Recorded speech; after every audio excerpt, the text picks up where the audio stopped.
Okay, let's go. Tawid, tawid.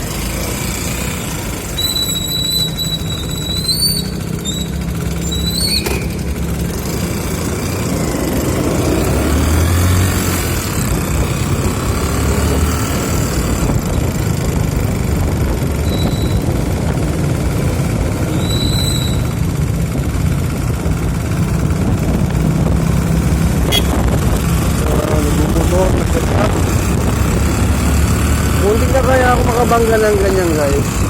Alam nyo bakit? Matakbo siya, di ba? Tapos bigla nag-minor. Siyempre, to think na nasa highway kayo, medyo matulin takbo. Talaga isipin mo na dire-diretso. Kaya kung na yung ba naman bigla siya nag-minor, kasi nag-chat-chat, nagtatype ng nagtatype ng cellphone, hindi ko na kasi mabangga. Sa inis ko, binura ko na eh. Sabi ko nga, pwede ka naman tumabi muna bago mag-chat. Naghanap ka pa ng damay. Kung nabangga kita, di siyempre, ikastay pa rin yun. Ngiti-ngiti lang. Parang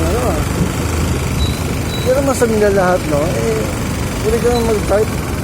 Bumutol ka, pwede ka mag-type, mag-chat-chat eh. Pero sa gilid. Sa gilid ka.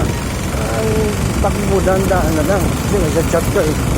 Kaya nangyari sa sitwasyon ko, pareho kayo matulog, tapos biglang minor. Biglang pindot sa cellphone. Kaya yun, lesson learned. Hindi ko din magtiwala sa akin sa takbo. Pag ang minsan may kapwa motor, lalo na kapag hindi mo nag-intendor na yan. Hindi ko distansya ka pa rin. Makakuha dito siya. Hindi mo ko isipin o akala na sila magsino dahil mag-chat. Ayun. Tip yun sa inyo guys ha.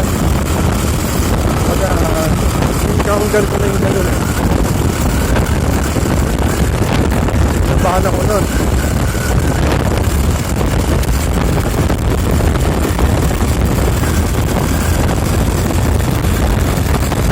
Sa Ortigas na may kapsat nito kaya sa right side tayo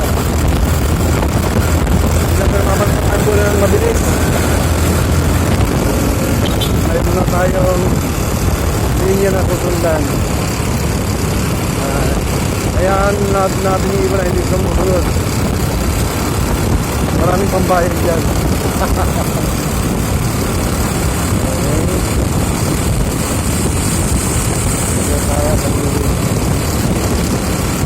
Tabi ng bicycle lane.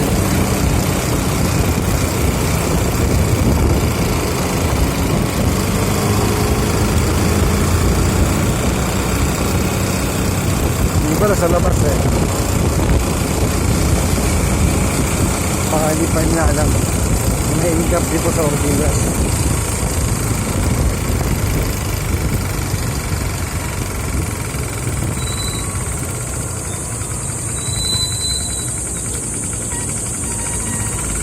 Diba? Marami akong motor na sinundan.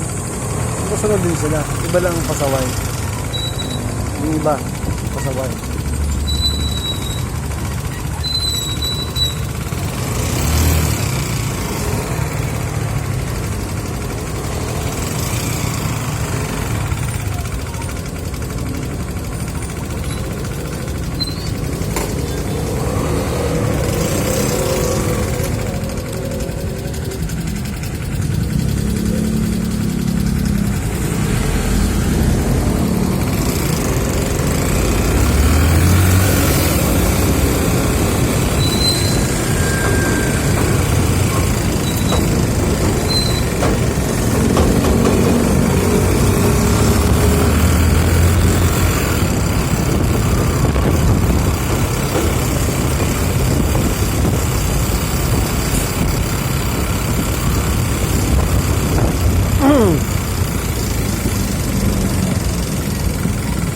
Yun, maraming mga apak sa bicycle lane.